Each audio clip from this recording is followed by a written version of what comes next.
564장 예수께서 오실 때에 그 귀중한 보배 하나라도 남김없이 다 찾으시라. 샛별 같은 그 보배 면류관에 달려 반짝반짝 빛나게 비치리로다. 정한 보배 빛난 보배 주 예수의 보배 하늘나라 두시려고 다 거두시리. 샛별 같은 그 보배 면류관에 달려 반짝반짝 빛나게 비치리로다. 주를 사랑하는 아이 이 세상에 살 때 주의 말씀 순종하면 참 보배로다. 샛별 같은 그 보배 면류관에 달려 반짝반짝 빛나게 비치리로다. 전능하사 천지를 만드신 하나님 아버지를 내가 믿사오며 그 외아들 우리 주 예수 그리스도를 믿사오니 있는 성령으로 잉태하사 동정녀 마리아에게 낳으시고 본디오 빌라도에게 고난을 받으사 십자가에 못 박혀 죽으시고 장사한 지 사흘 만에 죽은 자 가운데서 다시 살아나시며 하늘에 오르사 전능하신 하나님 우편에 앉아 계시다가 저리로서 산자와 죽은 자를 심판하러 오시리라. 성령을 믿사오며 거룩한 공회와 성도가 서로 교통하는 것과 죄를 사하여 주시는 것과 몸이 다시 사는 것과 영원히 사는 것을 믿사옵나이다. 아멘. 하나님 우리 아버지 감사합니다. 오늘도 우리에게 생명을 주셔서 아버지 열어주신 세상에서 하루를 살게 하시니 감사합니다. 동일한 24시간을 받되 저희들이 좀 더 일찍 일어나게 하여 주시고 하루를 더욱 질적으로 또 양적으로 넘치게 살도록 하시니 감사합니다. 이 새벽에도 우리가 드리는 예배를 받아주시고 오늘 하루를 충분하게 살아가도록 말씀으로 공급하여 주셔서 하루가 주님 앞에 영광 올려드리게 하시고 우리에게도 큰 의미와 가치가 있는 복된 날 되게 하여 주소서. 우리 구주 예수 그리스도 이름으로 기도하옵나이다. 아멘. 오늘 우리에게 주신 성경은 누가복음입니다. 누가복음 2장 41절. 누가복음 2장 41절에서 52절까지 말씀을 우리 같이 읽음으로 받겠습니다. 시작. 그의 부모가 해마다 6월절이 되면 예루살렘으로 가더니 예수께서 12살 되었을 때에 그들이 이 절기의 관례를 따라 올라갔다가 그 날들을 마치고 돌아갈 때에 아이 예수는 예루살렘에 머무셨더라. 그 부모는 이를 알지 못하고 동행 중에 있는 줄로 생각하고 하룻길을 간 후 친족과 아는 자 중에서 찾되 만나지 못하매 찾으면서 예루살렘에 돌아갔더니 사흘 후에 성전에서 만난즉 그가 선생들 중에 앉으사 그들에게 듣기도 하시며 묻기도 하시니 듣는 자가 다 그 지혜와 대답을 놀랍게 여기더라. 그의 부모가 보고 놀라며 그의 어머니는 이르되 아이야 어찌하여 우리에게 이렇게 하였느냐. 보라 내 아버지와 내가 근심하여 너를 찾았노라. 예수께서 이르시되 어찌하여 나를 찾으셨나이까? 내가 내 아버지 집에 있어야 될 줄을 알지 못하셨나이까? 하시니 그 부모가 그가 하신 말씀을 깨닫지 못하더라. 예수께서 함께 내려가사 나사렛에 이르러 순종하여 받으시더라. 그 어머니는 이 모든 말을 마음에 두니라. 예수는 지혜와 키가 자라가며 하나님과 사람에게 더욱 사랑스러워 가시더라. 아멘. 아멘. 우리도 이제 새해를 맞았고요. 또 음력을 쓰지 않습니까? 또 곧 음력설이 돌아오게 되는데 유대인들에게는 3대 명절이 있습니다. 유월절이 있고요. 오순절이 있고 초막절이 있습니다. 유월절은 무교절이라고 불리기도 합니다. 유월절 어린 양을 저들의 달력으로 1월 14일 날 잡아서 먹고 난 이후 일주일간 누룩이 없는 떡을 빵을 먹기 때문에 무교절, 없을 무자를 써서 그렇게도 부르죠. 그러나 유월절입니다. 오순절 또 이름이 또 달리 있고요. 초막절도 이름이 성경에 여러 달리 불려지는 경우들이 있지 않습니까? 근데 이 유월절, 오순절, 초막절 이 세 절기가 되면 성경은 유대인들에게 남자들은, 여기 남자라고 하는 것은 20세 이상의 남자들을 말합니다. 성인 남자들인 거죠. 군대 갈 만한 나이고요. 사회적인 책임을 져야 될 나이인 이 성인 남자들은 반드시 하나님 앞에 얼굴을 보여라. 즉 예루살렘 성전에를 찾아와서 이 절기를 지켜라. 그렇게 율법이 정한 바고 명한 바입니다. 그래서 유월절이 되면, 오순절이 되면, 초막절이 되면 유대인들이 각각 자신들의 집에서 예루살렘으로 순례를 떠나게 돼요. 동네에서 떠날 때는 어떻겠습니까? 네, 자기 가족 또 이렇게 동네 사람들하고 떠나면서 예루살렘으로 올라가면 올라갈수록 그 무리들이 굉장히 많아지는 거예요. 그리고 그 길을 따라서 지금으로 말하면 사업하는 사람들이 낙타를 이끌고 장사를 하는 대상들의 행렬들이 또 같이 되어지다 보니까 예루살렘에 도착하기 전에 축제 분위기가 동네에서 떠날 때 조금, 그 다음에 또 다른 동네를 만나면 조금, 또 면 단위로 가면 조금, 읍 단위로 가면 조금, 이렇게 해서 경계를 넘어가서 예루살렘을 가면 수많은 인파들이 그 행렬에 합해짐으로 말미암아서 출발에서부터 축제 분위기가 고무되고요. 어마어마한 잔치의 분위기가 계속 이어져서 예루살렘 성전에 도착을 하면 그야말로 축제 분위기가 가득하게 되는 거예요. 놀랍습니다. 이런 절기의 분위기 말입니다.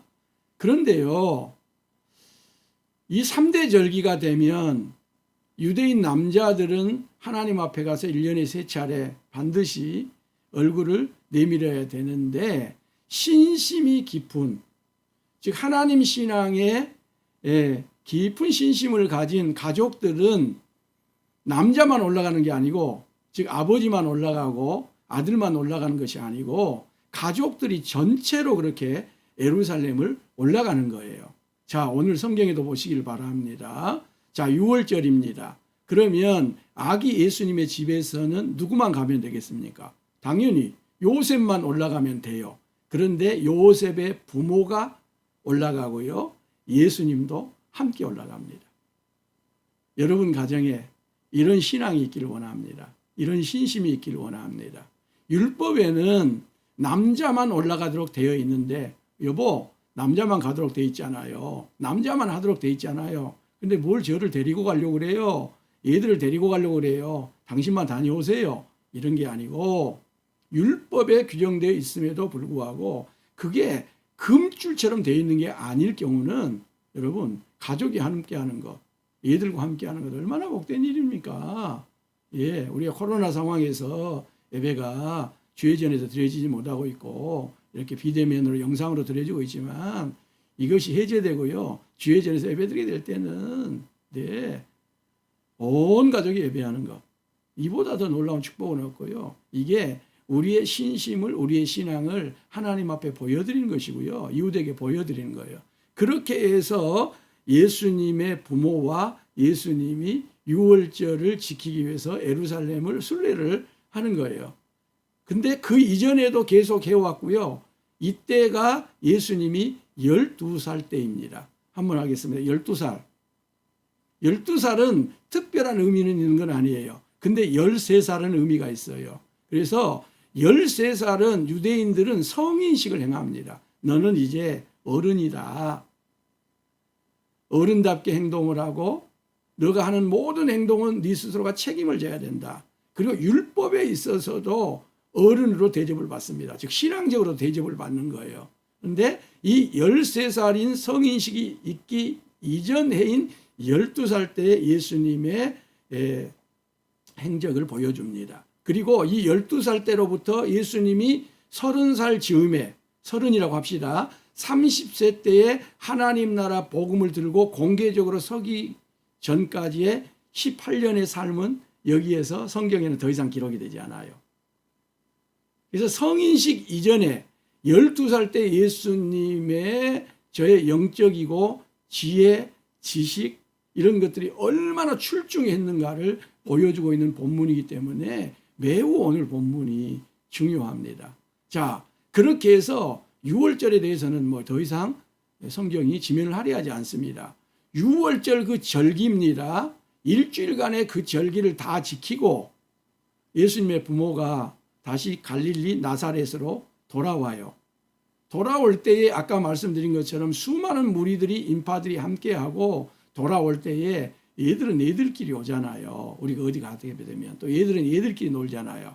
그래서 예수님의 부모는 다른 일가 친척들과 함께 또 동행들과 함께 어른들과 함께 내려오고 예수님이 보이지 않았지만 동무들과 또래들과 친구들과 내려올 것이라고 생각을 하고 하룻길을 내려왔습니다.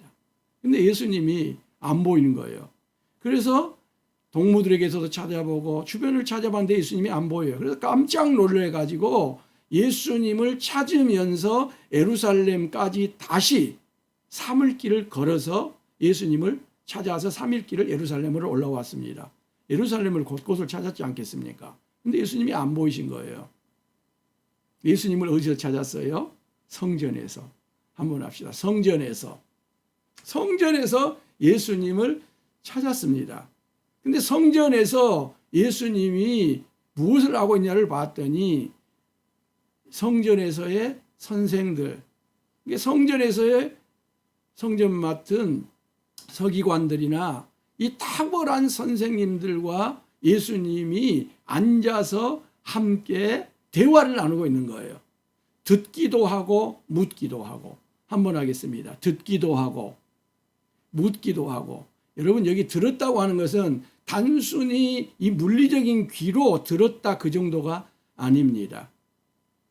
선생님들이 성전에서 하나님에 대해서 신앙에 대해서 성경에 대해서 말하는 것을 듣는 것이 물리적인 귀로만 들을 뿐만 아니라 그와 같은 것을 예수님이 정신세계로 영적인 세계로 듣는 가운데 이 최고의 종교 지도자들이 했던 그 말씀을 다 수용할 정도로 이해하지 못한 것이 없고 그걸 다 수용하고 받아들이고 넉넉히 해석할 정도로 이 선생들의 말을 예수님이 12살인데 다 들은 거예요. 들을 뿐만 아니라 예수님께서 질문을 한 것입니다. 묻기를 한 거예요. 그런데 예수님이 묻는 질문이 예수님이 저들에게 하는 질문이 얼마나 놀라웠던지 오늘 성경에 저들이 놀라웠다라고 표현하고 있는데요. 예수님의 지혜와 그 대답에 놀라웠다고 하고 있는데 이 놀랍다고 하는 단어가 엑시스템이라고 하는 헬라어가 사용되는데요. 이성을 잃었다. 그런 표현입니다. 얼마나 예수님의 질문이 놀랍고 또 물었을 때에 예수님의 대답이 놀랍던지 성전의 최고의 지도자들이 선생들이 엑시스템이 이성을 잃을 정도였습니다. 미쳐버릴 정도였다는 겁니다. 오, 저거 미쳐버리겠네. 요즘 그런 말 하잖아요. 그렇게 예수님이 놀라웠습니다. 즉 예수님이 천재였습니다. 천재. 신학적 천재. 지혜와 지식의 천재였어요. 이게 예수님이 성인으로 인정받기 이전인 12살 때에 예수님 안에 이미 놀랍게 있었던 모습입니다. 그리고 여기 놀랍다고 하는 단어는 초자연적인 역사가 일어날 때만 사용하는 단어예요. 그것도 누가인 의사가. 그래서 예수님의 부활이나요, 성령의 역사, 성령의 은사가 주어질 때 사용한 단어, 여기 놀라웠다는 단어입니다. 예수님은 이미요, 부활 이전에 듣기도 하고 묻기도 하고 대답도 하고 이런 가운데서 이와 같은 놀라움을, 경이로움을 예수님이 이미 드러내주고 있습니다. 그것도 몇 살 때요? 12살 때. 약속대로 성령님을 보내주시고 성령님의 은사를 보내주시기 그 이전에 예수님 안에서 있었던 부분이에요. 자, 예수님의 부모가 이런 모습을 보고요, 놀랍니다. 그건 여기 선생들이 놀랬다고 하는 단어와는 좀 차원이 다릅니다. 예. 그래서 그 다음 반응이 달라요. 예. 이 자식아, 여기 성경에는 이 자식아 그렇게 돼 있지 않지만 예수님에게 이 자식아 어찌하여 우리에게 이렇게 하였느냐, 보라 내 아버지와 내가 근심하며 사흘 길을 여기까지 찾아왔노라. 곳곳을 뒤졌노라. 한편으로는 반갑기도 하고 한편으로는요 밉기도 하고요. 그런 가운데 놀란 것입니다. 그리고 이 자식아 어찌하여 너 이런 행동을 했느냐, 우리가 사흘 길 동안 얼마나 가슴이 저리고 숨을 못 쉬었는지 아느냐, 너 어찌하여 이런 행동을 하느냐, 너 앞으로는 절대 이런 행동하면 안 된다. 그렇게 꾸지람을 하면서 마리아가 12살짜리 예수님에게 말을 했습니다. 그러자 여러분, 그 다음에 예수님의 답변이 어떤 답변인가를 보시길 바랍니다. 엄마 죄송해요. 아버지 죄송해요. 다시는 안 그럴게요. 그런 게 아니었다는 거예요. 어쩌면요 불손합니다. 불손은 아니어도요 예수님이 당돌한 말씀을 하시는데, 그리고 여러분 오늘 여기 예수님이 하시는 49절 이 말씀은요 예수님이 최초로 하신 말씀이에요. 물론 예수님은 태어날 때 이렇게 태어났겠죠. 12살 때까지 얼마나 많은 말을 했겠어요. 근데 성경에 등장하는 최초의 예수님의 말씀은 30살 때였을 때에 하나님 나라 복음을 전파했던 그 말씀이 최초의 말씀이 아니고 이 말씀이 최초의 말씀이에요. 그리고 이 최초의 말씀이 얼마나 중요하고 소중하고 엄청난 교훈을 담고 있는 말씀인가를 우리가 오늘 꼭 받아야 되고요. 여러분 이 새벽에 여러분은 복받은 분들이에요. 놀라운 말씀이에요. 이 말씀. 자, 49절 보시기를 바랍니다. 어찌하여 나를 찾으셨나이까, 내가 내 아버지 집에 있어야 될 줄을 알지 못하셨나이까. 당돌한 말입니다. 어떻게 말하면요 부모에게 불손한 말입니다. 사흘 길을 찾아왔는데 어찌하여 나를 찾으셨나이까. 내가 내 아버지 집에 있어야 될 줄을 모르셨나이까. 아버지가 있잖아요. 육신의 아버지 요셉이 있잖아요. 근데 여러분 이 12살 예수님이 이 말씀을 하신다고 하는 건 참으로 놀라운 이야기입니다. 놀랍고도 놀란 이야기예요. 첫 번째로 예수님이 12살 때에 이미 자기 인식을 자아 인식을 분명하게 하고 계신 것을 보게 돼요. 몇 살이? 12살입니다. 예수님은요 하나님을 내 아버지라고 이미 인식을 하고 계셔요. 한번 합시다. 예수님은 하나님을 자신의 아버지라고 인식하고 계시다. 그래서 내 아버지 그래요. 내 아버지.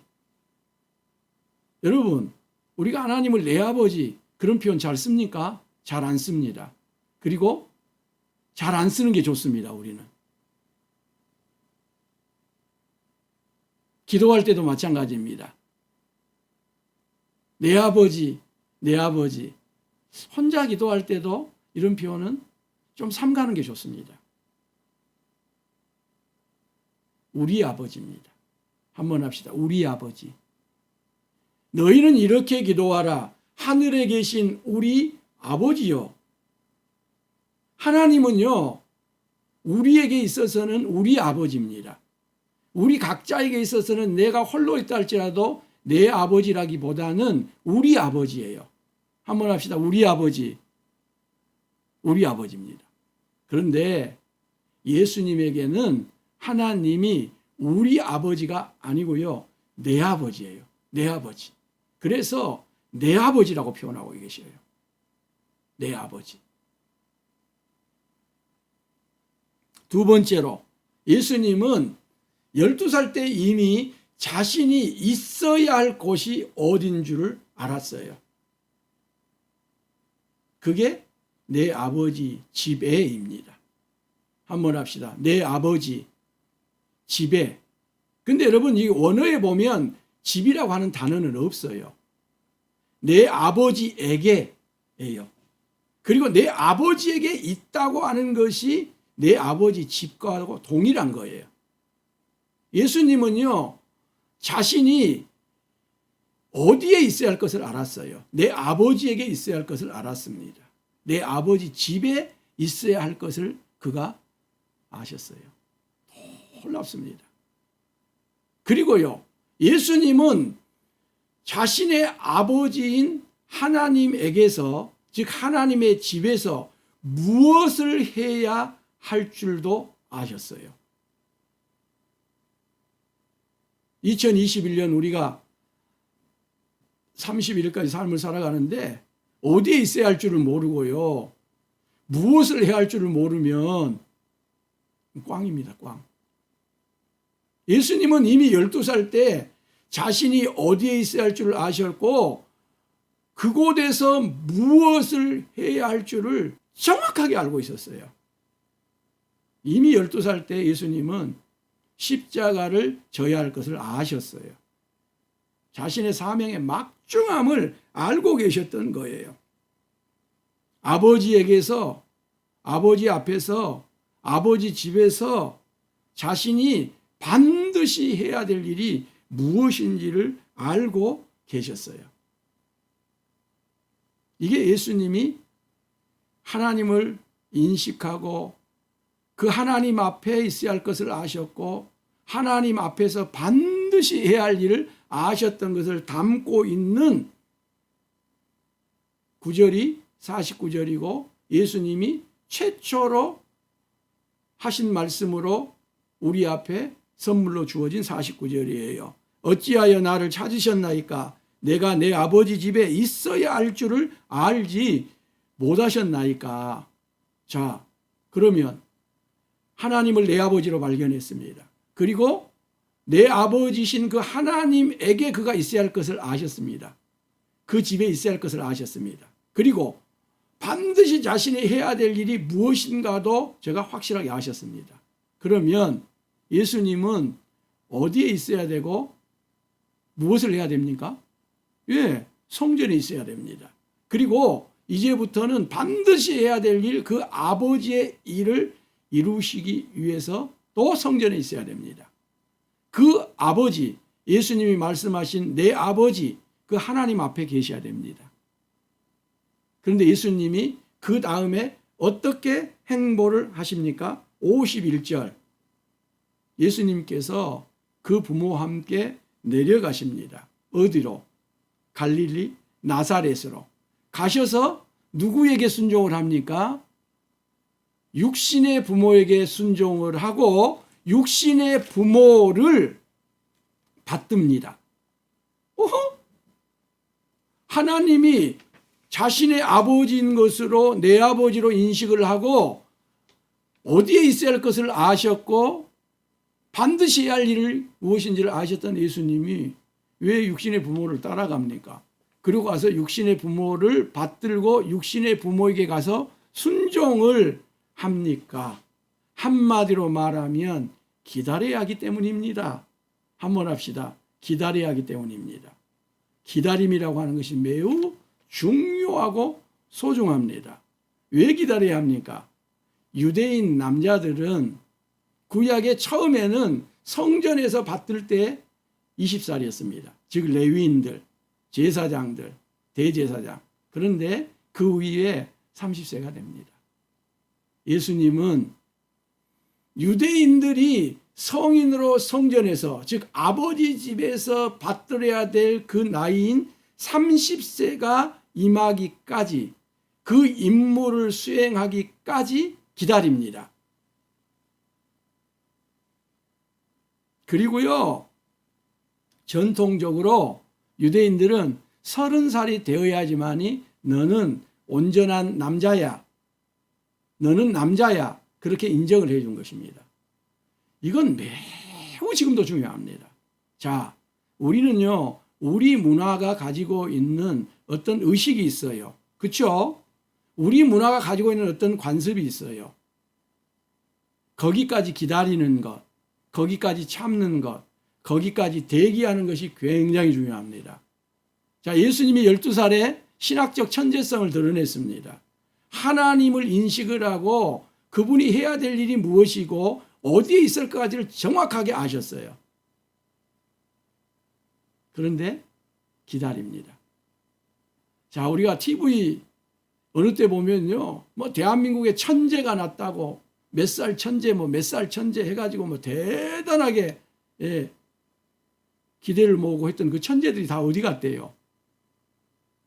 천재가 태어나면요, 초등학교를 다니다가요, 중학교를 건너뛰고 고등학교를 건너뛰고 대학으로 뭐 10살짜리가 갔네, 15살짜리가 갔네, 대한민국의 유명한 스카이 대학이 수용을 못해서 뭐 외국으로 갔네.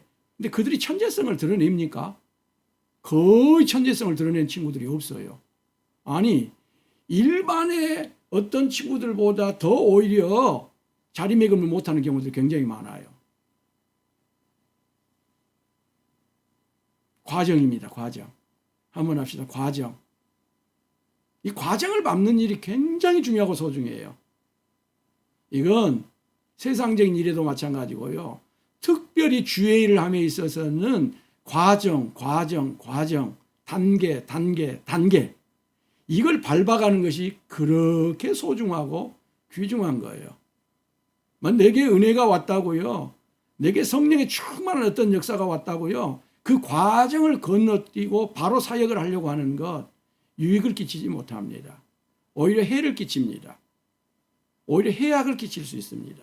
그러면 그럴수록 과정을 밟아가고요, 그 과정을 거쳐가는 것이 그렇게 중요해요. 주의 몸된 교회에서도 마찬가지입니다. 과정이 중요해요. 그래서 우리 주님은요, 육신의 부모를 따라서 내려갑니다. 그리고 18년 동안, 즉 성전에서 제사장들이 섬겨서 받들 수 있는 그때까지, 30살까지, 또 모든 유대 사회가 너는 이렇게 말하고 너는 이런 행동을 할 때 인정해 줄 그 나이인 30살 때까지 예수님은 더 자라가야 됐습니다. 어쩌면 더 성숙해 가야 됐고요, 더 배워가야 했던 것입니다. 18년 동안입니다. 그래서 의사인 누가는 예수님을 그때 나이에 맞게끔 불러요. 태어날 때는 예수님이 갓난아기입니다. 한번 하깁시다. 갓난아이. 요즘 말하면 영아예요. 그랬다가요, 그 예수님이 27절에 오면 아기가 돼요. 아기. 우리 성경에는 아기라고 되어 있고 헬라어는 파이디온, 그렇게 해서 2장 27절에는 아기, 그때 나이로 예수님이 불려져요. 그리고 43절로 오면 아이가 됩니다. 파이스, 아이가 됩니다. 그리고 드디어 오늘 52절에 예수, 다른 어떤 것이 붙지 않아요. 네. 즉 52절에 오면 예수님이 드디어 어른된 나이가 된다고 말입니다. 성인된 나이가 돼요. 그리고 나서 예수님께서 요단강에서 세례자 요한에게 세례를 받으지 않아요. 요한은 뭐라 그래요? 내가 당신에게 세례를 베풀어야지 어떻게 당신이 세례를 받습니까? 당신은 세례를 받을 필요가 없습니다. 근데 예수님이 뭐라 그래요? 행하십시오.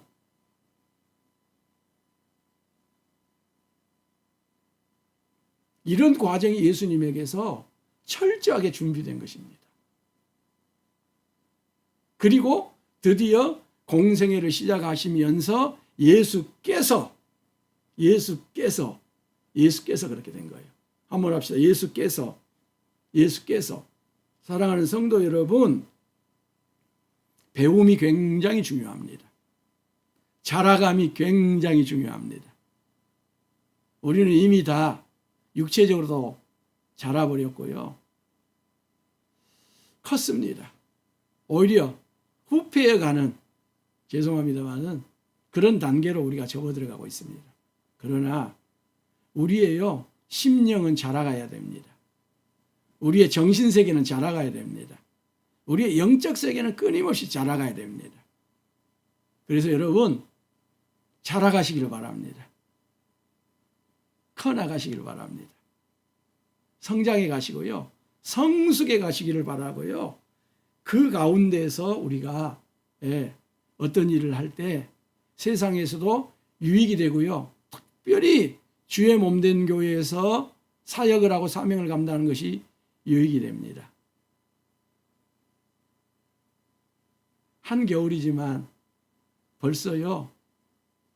냉이는 우리에게 먹을거리를 제공을 합니다.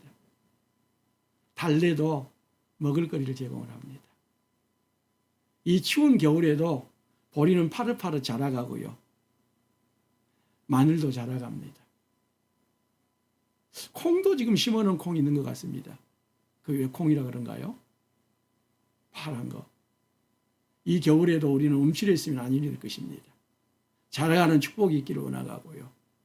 이 자람이 세상에서 우리가 어떤 일을 하든지 간에 유익이 되기를 원하고요. 주를 섬기고 교회를 섬기는 일에 오직 유익만 되는 여러분이 되기고요. 제가 될 수 있기를 예수님의 이름으로 축복합니다. 하나님 우리 아버지 감사합니다.